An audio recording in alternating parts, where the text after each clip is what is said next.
فضل اور توفیق اور اس کے پیارے حبیب صلی اللہ علیہ وآلہ وسلم کی نگاہ رحمت و شفقت کے صدقے سے آج ہمیں 1445 ہجری ماہ جمادی الاول اور جمادی الاول کی آج 2 تاریخ ہے، جمعۃ المبارک کی حاضری کا شرف حاصل ہو رہا ہے۔ اللہ کریم کی بارگاہ میں دعا ہے کہ اللہ کریم ہمارا یہاں آنا اپنی پاک بارگاہ میں قبول و منظور فرمائے، اور اللہ کریم کی بارگاہ میں دعا ہے کہ اللہ کریم میری زبان پر کلمۃ الحق جاری فرمائے اور ہمیں سن سنا کے یاد رکھ کے اس پر عمل کی توفیق عطا فرمائے۔ عزیزان ذی احتشام، 26واں پارہ ہے، سورۃ فتح ہے، اور سورۃ فتح کی آیت نمبر 29 یعنی اس سورت کی آخری آیت ہے۔ اللہ کریم ارشاد فرماتا ہے محمد الرسول اللہ، کہ محمد صلی اللہ علیہ وآلہ وسلم اللہ کے رسول ہیں۔ اب اس جگہ اللہ کریم نے جو ارشاد فرمایا کہ محمد صلی اللہ علیہ وآلہ وسلم اللہ کے رسول ہیں، اب اس پر غور کریں لفظ رسول پر،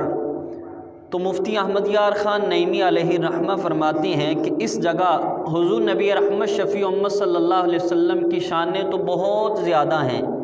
لیکن یہاں اللہ کریم نے حضور کو رسول کے ساتھ مخاطب فرمایا، شان رسالت کے ساتھ مخاطب فرمایا۔ تو اس کا مطلب یہ ہے کہ اللہ حضور کا جو اللہ کے ساتھ تعلق ہے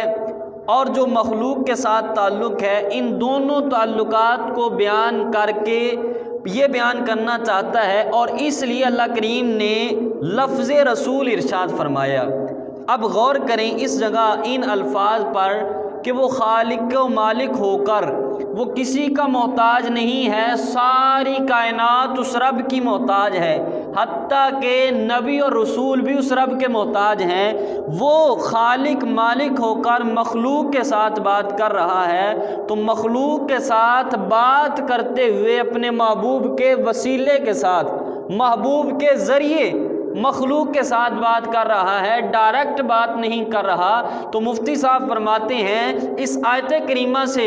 اس الفاظ سے مسئلے ثابت حل ہو جاتے ہیں کہ جب اللہ وسیلے کے بغیر گفتگو نہیں کرتا تو ہم ڈائریکٹ کون ہوتے ہیں اللہ سے بات کرنے والے؟ تو ہمیں جب بھی کوئی حاجت ہوگی، جب بھی کوئی کام ہوگا، تو ہمیں حضور کا وسیلہ دے کے اللہ کی بارگاہ میں عرض کرنا ہوگی۔ جب حضور کا وسیلہ دے کے اللہ کی بارگاہ میں عرض کریں گے تو اللہ اپنے محبوب کی وجہ سے ہماری حاجت پوری فرما دے گا۔ اس وجہ سے اللہ کریم نے فرمایا محمد الرسول اللہ،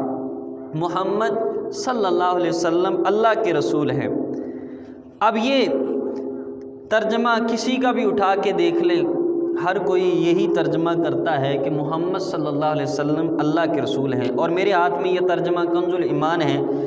یہاں بھی یہی لکھا ہے کہ محمد صلی اللہ علیہ وسلم اللہ کے رسول ہیں۔ اب ان الفاظ سے، اس قرآن کے الفاظ سے یہ مسئلے بھی حل ہو گئے کہ معاذ اللہ جو کہتے ہیں کہ رسول اللہ صلی اللہ علیہ وسلم، یہ بھی لوگوں نے لکھا ہے کہ مر کے معاذ اللہ مٹی میں مل گئے ہیں، تو یہ قرآن کہتا ہے کہ وہ آج بھی اللہ کے رسول ہیں، اور قیامت تک جن کی نبوت چلے گی، جن کی رسالت چلے گی، جن کا ڈنکا بجے گا، وہ حضور نبی رحمت شفیع امت صلی اللہ علیہ وسلم ہیں۔ یہ قرآن کی ان الفاظ نے یہ سارے مسئلے حل کر دیے کہ حضور زندہ ہیں، آج بھی موجود ہیں، ان کی رسالت چل رہی ہے، اور قیامت تک حضور کی رسالت چلے گی۔ آگے اللہ کریم نے ارشاد فرمایا والذین معہ، اور جو آپ کے ساتھی ہیں یعنی اصحاب محمد صلی اللہ علیہ وسلم، اشداء علی الکفار، وہ کافروں پر سخت ہیں۔ فرمایا کافروں کے بارے میں حضور کے صحابہ یہ نرم نہیں ہیں بلکہ سخت ہیں کافروں کے بارے میں۔ اب حضور کے صحابہ کی کافروں کے بارے میں کیا سختی تھی؟ حضرت فاروق اعظم رضی اللہ تعالی عنہ، جنگ بدر کے موقع پر حضرت فاروق اعظم نے مشورہ دیا، یا رسول اللہ صلی اللہ علیہ وسلم، یہ جو کافر قیدی ہوئے ہیں، حضور ان کو قتل کر دیا جائے۔ اور حضرت عمر کی تائید پر کلام مجید کی آیت کریمہ نازل ہوئی۔ اور پھر ایک موقع پر حضرت عمر نے ایک منافق جس نے حضور نبی رحمت شفیع امت صلی اللہ علیہ وسلم کا فیصلہ نہ مانا، تو حضرت عمر نے اس بشر نامی منافق کا سر تن سے جدا کر دیا، تو اس پر بھی اللہ کریم نے آیت کریمہ نازل کی۔ اللہ فرماتے ہیں فَلَا وَرَبِّكَ لَا يُؤْمِنُونَ حَتَّى يُحَكِّمُوكَ فِي مَا شَجَرَ بَيْنَهُمْ ثُمَّ لَا يَجِدُوا فِي أَنفُسِهِمْ حَرَجًا مِّمَّا قَضَيْتَ وَيُسَلِّمُوا تَسْلِيمًا۔ اللہ نے پوری آیت کریمہ حضرت عمر کی تائید میں نازل فرما دی۔ اور پھر حضرت عمر جب عبداللہ بن ابی منافق یہ مرا، تو اس وقت حضرت عمر نے مشورہ دیا یا رسول اللہ نہ تو اس کا جنازہ پڑھا جائے اور نہ اس کی قبر پر آپ کھڑے ہوں، تو اس پر بھی اللہ کریم نے کلام مجید کی آیت کریمہ نازل کی حضرت عمر کی تائید پر۔ یہ تو تھے حضرت عمر، اور ان کے علاوہ باقی جو صحابہ کرام تھے وہ سارے بھی کافروں کے معاملے میں بہت سخت تھے، کسی طرح کی کوئی نرمی نہیں تھی۔ اور آج ہم نے ذکر صحابہ، اور صحابہ میں سے حضرت خالد بن ولید رضی اللہ تعالی عنہ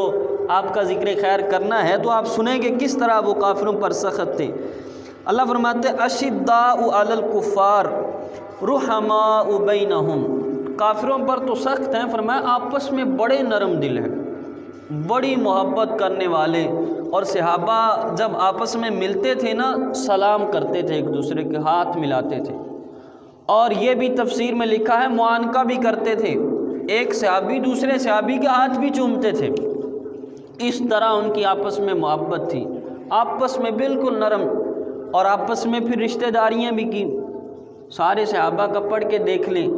حضرت ابوبکر صدیق ہیں تو ان کی بیٹی، ان کا نکاح حضور نبی رحمت شفیع امت صلی اللہ علیہ وسلم کے ساتھ حضرت عائشہ کا، حضرت عمر کی ایک بیٹی کا نکاح حضور نبی رحمت شفیع امت صلی اللہ علیہ وسلم کے ساتھ،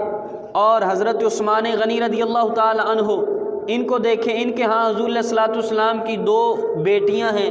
اور حضرت علی کے ہاں ایک بیٹی ہے۔ پھر حضرت امیر معاویہ رضی اللہ تعالی عنہ، ان کی بہن کے ساتھ حضور کا نکاح، اور پھر آپس میں بھی صحابہ کی رشتہ داریاں تھیں۔ فرمایا آپس میں نرم دل ہے، بڑے نرم دل ہیں، آپس میں کوئی دشمنی نہیں ہے صحابہ کی، بالکل نرم ہے۔ تراہم رکعا سجدا، فرمایا صحابہ کی صفت یہ ہے، شان یہ ہے کہ جب بھی تم میرے محبوب کے صحابہ کو دیکھو گے، کبھی یہ رکوع کرتے نظر آئیں گے، کبھی یہ سجدہ کرتے نظر آئیں گے۔ یہ حضور کے صحابہ ہیں۔ اور جب نماز کا وقت ہوتا تو حضرت ابوبکر صدیق فرماتے آؤ، جو ہمیں گناہوں کی آگ نے جلا رکھا ہے اس آگ کو ختم کریں، یعنی نماز گناہوں کی آگ کو ختم کر دیتی ہے۔ اور حضرت عثمان غنی رات کا جب شروع رات ہوتی تو آپ سو جاتے، اور درمیانی رات میں آپ اٹھتے، پھر اللہ کی عبادت کرتے، اور ممنوع ایام کے علاوہ ہر روز حضرت عثمان روزہ رکھتے، ہر روز روزہ رکھتے، اتنے تقوی والے، اتنے پرہیزگار حضرت عثمان غنی۔ اور پھر حضرت علی جب نماز کے لیے آتے، کھڑے ہوتے تو آپ کا جسم کانپتا، آپ کانپنے لگ جاتے، تھر تھراتا جسم۔ کسی نے پوچھا حضور آپ بڑے دلیر ہیں، بڑے بہادر ہیں، لیکن جب نماز کے لیے آپ حاضر ہوتے ہیں، کھڑے ہوتے ہیں، آپ کا جسم کانپتا ہے، اس کی وجہ کیا ہے؟ تو حضرت علی نے کہا کہ یہ میں اس رب کی امانت ادا کرنے کے لیے آتا ہوں، وہ امانت کہ اللہ فرماتا ہے یہ امانت اگر میں پہاڑوں کو دیتا تو وہ ریزہ ریزہ ہو جاتے، اور فرمایا میں انسان ہو کے اپنے رب کی بارگاہ میں کھڑا ہوں تو میرے جسم میں اس وجہ سے خوف خدا کی وجہ سے کپ کپی طاری ہو جاتی ہے۔ تو صحابہ فرمایا جب بھی تم انہیں دیکھو گے، کبھی یہ رکوع کرتے نظر آئیں گے، کبھی یہ سجدہ کرتے نظر آئیں گے۔ اور یہ رکوع اور سجدہ کرنے کا مقصد کیا ہے؟ فرمایا یبتغون فضلا من اللہ ورضوانا، یہ اللہ کا فضل تلاش کرنے کے لیے رکوع کرتے ہیں، اللہ کا فضل، اللہ کی رضا، اللہ کی خوشنودی تلاش کرنے کے لیے کبھی یہ رکوع کرتے نظر آئیں گے، کبھی یہ سجدے کرتے نظر آئیں گے۔ فرمایا سیماہم فی وجوہہم من اثر السجود، ان کی علامت ان کے چہروں میں ہے، سجدوں کے نشان سے ان کی علامت ان کے چہروں سے نظر آئے گی، سجدوں کے نشان ان کے چہروں سے نظر آئیں گے کہ یہ سجدہ کرنے والے ہیں۔ ذالک مثلہم فی التوراۃ ومثلہم فی الانجیل، فرمایا ان کی مثال، صحابہ کی مثال، فرمایا ان کی شان، یہ عظمت، یہ صفات جو تم نے کلام مجید میں سنی ہے، یہ صرف کلام مجید میں نہیں، فرمایا ان کی صفات اللہ نے تورات میں بھی بیان کی، ان کی صفات اللہ نے انجیل میں بھی بیان کی ہے۔ اب تورات میں حضور کی شانیں، حضور کی نعت تھی، تورات میں انجیل میں حضور کی نعت تھی، لیکن جہاں جہاں حضور کی نعت تھی وہاں وہاں اللہ نے محبوب کے صحابہ کا ذکر بھی کیا، صحابہ کی صفات بھی بیان کی کہ صحابہ ایسے ہوں گے، آپس میں محبت کرنے والے ہوں گے، رکوع کرنے والے ہوں گے، سجدے کرنے والے ہوں گے۔ فرمایا یہ قرآن نہیں پڑھ رہے بلکہ تورات انجیل میں بھی میں نے اپنے محبوب کے صحابہ کا ذکر کیا ہے۔ اب ذکر صحابہ کیسے روک سکتے ہو تم؟ کلام مجید میں اللہ نے ذکر کیا، تورات میں اللہ نے صحابہ کا ذکر کیا، انجیل میں اللہ نے صحابہ کا ذکر کیا۔ کَزَرْعٍ أَخْرَجَ شَطْأَهُ، فرمایا ان کی مثال ایسی ہے جیسے ایک کھیت ہو، اس نے ایک کونپل نکالی، فَآزَرَهُ فَاسْتَغْلَظَ، پھر اسے طاقت دی اور پھر اس کو موٹا کر دیا، فَاسْتَوَىٰ عَلَىٰ سُوقِهِ، پھر وہ سیدھی اپنے تنے پر کھڑی ہو گئی، يُوجِبُ الزُّرَّاءَ، اور پھر وہ کسان کو خوش کرتی ہے۔ اب ان الفاظ پر غور کریں، صحابہ کی مثال اللہ فرماتا ہے کہ ان کی مثال ایک کھیت کی طرح ہے۔ آپ کھیت کوئی فصل لگاتے ہیں، فصل لگاتے ہیں تو سب سے پہلے جب دانہ لگاتے ہیں، یہ گندم کی فصل دیکھ لیں تو باریک سی کونپل نکلتی ہے، باریک سی ہوتی ہے۔ جب بندہ دیکھتا ہے، کسان دیکھتا ہے اس کی فصل یہ اب نکل آئی ہے تو خوش ہوتا ہے اس کو دیکھ کے۔ فرمایا صحابہ کی مثال ایسے تھی، پہلے تھوڑی سی جماعت تھی، تھوڑے سے لوگ تھے، اور پھر فرمایا اللہ نے ان کو طاقت دے دی، جیسے فصل ہے پھر وہ بڑی ہو جاتی ہے، کسان دیکھ کے اور خوش ہوتا ہے۔ فرمایا پھر اللہ نے ان کو طاقت دے دی صحابہ کو، اور پھر فرمایا ایسے طاقت والے ہو گئے کہ حضور نبی رحمت شفیع امت صلی اللہ علیہ وسلم نے، حضور نبی رحمت شفیع امت صلی اللہ علیہ وسلم نے جب ان کو دیکھا، صحابہ کی جماعت کو، کہ یہ میرے صحابہ ہیں، ان کی تعداد بھی بڑھ رہی ہے، جب حضور علیہ الصلوۃ والسلام نے صحابہ کو دیکھا، صحابہ کی شان و شوکت دیکھی، میدانوں میں ان کی فتح دیکھی، کامرانی دیکھی، عزت دیکھی، تو حضور اپنے صحابہ کو دیکھ کے خوش ہو جاتے تھے۔ حضور حضرت ابوبکر کو دیکھتے خوش ہوتے، حضرت عمر، حضرت عثمان، حضرت علی، حضرت خالد بن ولید، حضور اپنے صحابہ کو دیکھتے خوش ہو جاتے۔ فرمایا کسان کھیت لگاتا ہے نا، وہ کھیت جب بڑی ہو جاتی ہے، پھلدار ہو جاتی ہے، وہ مضبوط ہو جاتی ہے، کسان کہتا ہے میری محنت رنگ لے آئی۔ اسی طرح فرمایا جب صحابہ کی جماعت بڑھی، صحابہ کی تعداد بڑھی، حضور نے ان کو دیکھا تو دیکھ کے حضور صحابہ کی جماعت کو خوش ہو گئے۔ فرمایا لِيَغِيظَ بِهُمُ الْكُفَّارِ، اور یہ اللہ نے شان و شوکت کیوں بڑھائی؟ اس لیے کہ کافر اس سے جل جائیں، کافر سڑیں۔ اب اس آیت کریمہ کے ان الفاظ پر غور کریں۔ فرمایا شان صحابہ دیکھ کر جلنا کن کا کام ہے؟ یہ قرآن مجید آیت کریمہ کا ترجمہ۔ فرمایا کافروں کا یہ کام ہے کہ جب وہ صحابہ کو دیکھیں گے تو صحابہ کی شان دیکھ کے وہ جلیں گے، کڑیں گے، سڑیں گے۔ تو کلام مجید نے بیان فرما دیا کہ صحابہ کو دیکھ کے خوش نہ ہونا یہ کافر کی علامت ہے۔ جو مومن ہوگا، جس کے سینے میں ایمان ہوگا، جو حضور کا ماننے والا ہوگا، جب اس کے سامنے حضرت ابوبکر کا ذکر ہوگا، حضرت عمر کا ذکر ہوگا، حضرت عثمان کا ذکر ہوگا، حضرت علی کا ذکر ہوگا، حضرت امیر معاویہ کا ذکر ہوگا، حضرت خالد بن ولید کا ذکر ہوگا، حضرت عائشہ صدیقہ کا ذکر ہوگا، حضرت حفصہ کا ذکر ہوگا، حضرت ام حبیبہ کا ذکر ہوگا، وہ ذکر صحابہ سن کے خوش ہو جائے گا۔ کیوں؟ صحابہ کا ذکر سن کے خوش ہونا، صحابہ کی شان دیکھ کے خوش ہونا، یہ حضور کی سنت ہے۔ اونچی کہہ دیجیے سبحان اللہ۔ اور صحابہ کی شان دیکھ کے سڑنا، کڑنا، جلنا یہ کفار کا طریقہ ہے۔ لیغیظ بہم الکفار، فرمایا صحابہ کی شان دیکھ کے کافر سڑتے ہیں، کافر جلتے ہیں۔ کافروں کو شان صحابہ اچھی نہیں لگتی، شان صحابہ سن کے مسلمان وہ خوش ہوگا، مومن خوش ہوگا۔ ایمان کے علاوہ دوسرا بندہ شان صحابہ سن کے خوش نہیں ہو سکتا۔ آگے اللہ نے ارشاد فرمایا وعد اللہ الذین آمنوا وعملوا الصالحات، اللہ نے یہ جو صحابہ کی جماعت ہے نا ان کے ساتھ یہ ایمان لے آئے، ایمان لا کے پھر انہوں نے نیک اعمال کیے، فرمایا منہم مغفرۃ و اجرا عظیما، ان کے ساتھ اللہ نے بخشش کا اور بڑے اجر کا وعدہ کر رکھا ہے۔ یعنی صحابہ کی جماعت، یہ جو ہم نعرہ لگاتے ہیں ہمارے سنی حضرات کہ ہر صحابی نبی جنتی جنتی، یہاں پر بھی کچھ لوگ ناراض ہو جاتے ہیں کہ ہر صحابی نبی جنتی جنتی۔ اب اللہ فرماتا ہے صحابہ، ایک صحابی کے بارے نہیں، اللہ نے فرمایا وعد اللہ الذین آمنوا وعملوا الصالحات منہم مغفرۃ و اجرا عظیما، یہ ساری صحابہ کی جو جماعت ہے، فرمایا میں نے ان سب کے ساتھ وعدہ کر لیا ہے کہ ان صحابہ میں سے کوئی صحابی بھی جہنم نہیں جا سکتا، حضور کے سارے صحابہ یہ جنتی ہیں۔ تو یہ کلام مجید ہے، 26واں پارہ ہے، سورۃ فتح ہے، آیت نمبر 29 ہے۔ اس میں اللہ کریم نے حضور نبی رحمت شفیع امت صلی اللہ علیہ وسلم کے صحابہ کا ذکر کیا، ان کی عظمت، ان کی شان بیان کی۔ تو آج ہم انہی صحابہ میں سے، انہی حضور نبی رحمت شفیع امت صلی اللہ علیہ وسلم کی آنکھوں کی ٹھنڈک میں سے ایک عظیم سپہ سالار، ایک عظیم جرنیل اور فاتح اعظم حضرت خالد بن ولید رضی اللہ تعالی عنہ آپ کا ذکر خیر کریں گے کہ آپ کا کیا مقام تھا، آپ کی کیا شان تھی۔ اور حضرت خالد بن ولید رضی اللہ تعالی عنہ وہ عظیم سپہ سالار کہ کتابیں گواہ ہیں کہ آپ نے اسلام کی خاطر 125 لڑائیاں لڑیں، 125، اور لکھنے والوں نے لکھا ہے کہ 125 میں سے کسی میدان میں بھی حضرت خالد بن ولید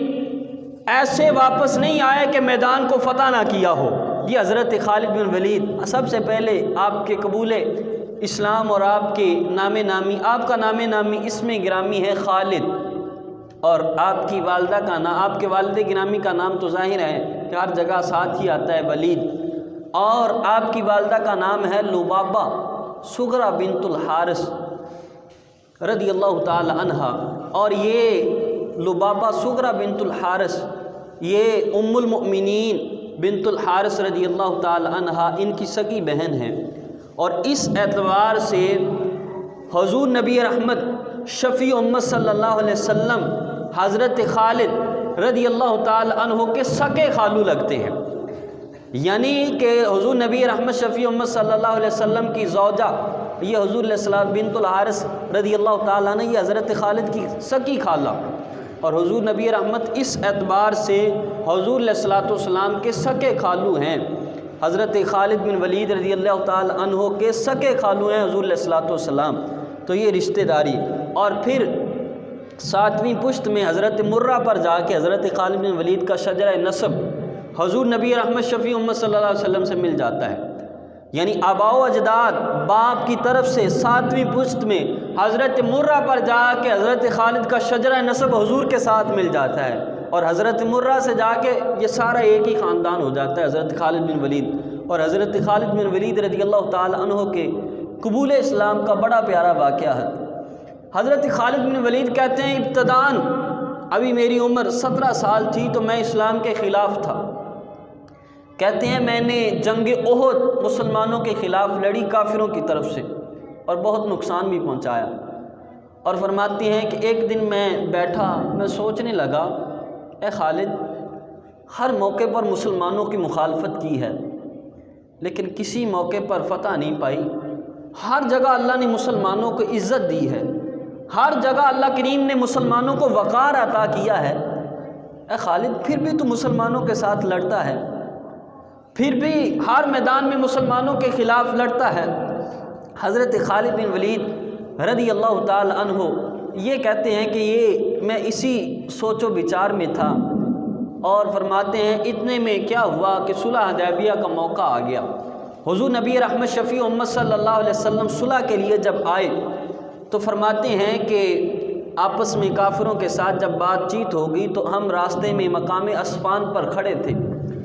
اور مقام عصفان پر اسی نیت سے کہتے ہیں میں کھڑا تھا کہ آج میں مسلمانوں پر حملہ کروں گا۔ حضرت خالد بن ولید رضی اللہ تعالی عنہ کہتے ہیں مقام عصفان پر جب ہم کھڑے تھے، کہتے ہیں کہ عصر کی نماز کا وقت تھا، غور کرنا، کہتے ہیں عصر کی نماز کا وقت تھا، فرماتے ہیں یہ ہمارے دل میں تھا، کسی دوسرے بندے کو کوئی بات چیت اس کے حوالے سے کچھ معلوم نہیں تھا کہ حضور صلح سے واپس آئیں گے، ہم حضور پر حملہ کر دیں گے۔ فرماتے ہیں حضور علیہ الصلوۃ والسلام نے صحابہ کو عصر کی نماز پڑھائی اور نماز صلاۃ الخوف کے طریقے پر پڑھائی۔ فرماتے ہیں میں نے سوچا خالد بن ولید یہ ہماری بات ہے، ہم نے کسی کے ساتھ یہ بات شیئر نہیں کی، تو حضور ہمارے دلوں کے خیال سے واقف ہو گئے ہیں۔ کہا خالد بن ولید کیوں حضور کی مخالفت کرتے ہو، وہ تو ایسی شان والے ہیں، ہم نے ابھی دل میں سوچا ہے کہ ان پر حملہ کریں گے تو حضور کو اس بارے میں پہلے ہی پتہ چل گیا ہے، حضور کو پہلے معلوم ہو گیا ہے۔ کہتے ہیں یہ مقام ہم نے حملہ نہیں کیا، کیوں؟ حضور کو پتہ چل گیا تھا، ہمارے دلوں کے خیال حضور نے پڑھ لیے تھے۔ کہتے ہیں اس کے بعد میں سوچ و بچار میں تھا کہ میں یہودی مذہب اختیار کروں اپنا دین چھوڑ کے، یا میں عیسائی مذہب اختیار کروں، یا میں نجران میں چلا جاؤں۔ پھر کہتے ہیں میرے دل میں خیال ہے کہ نجران کا بادشاہ نجاشی وہ تو حضور کے صحابہ کے ہاتھ پر مسلمان ہو گیا ہے، وہاں تو حضور کے صحابہ امن کے ساتھ زندگی گزار رہے ہیں، جاؤں تو جاؤں کدھر؟ فرماتے ہیں اسی سوچ میں تھا کہ حضور علیہ السلام عمرہ قضاء کے لیے مکہ المکرمہ میں آ گئے۔ کہتے ہیں میں مکے میں نہ رہا، حضور آ رہے ہیں، میں مکے سے دور چلا گیا۔ فرماتے ہیں اتنے میں میرے بھائی حضرت ولید بن ولید رضی اللہ تعالی عنہ نے میری طرف خط لکھا، اور خط میں کیا لکھا؟ کہا ہے خالد بن ولید حضور کے سامنے تیرا ذکر ہوا، حضور نے بھی تیرا ذکر کیا، اے خالد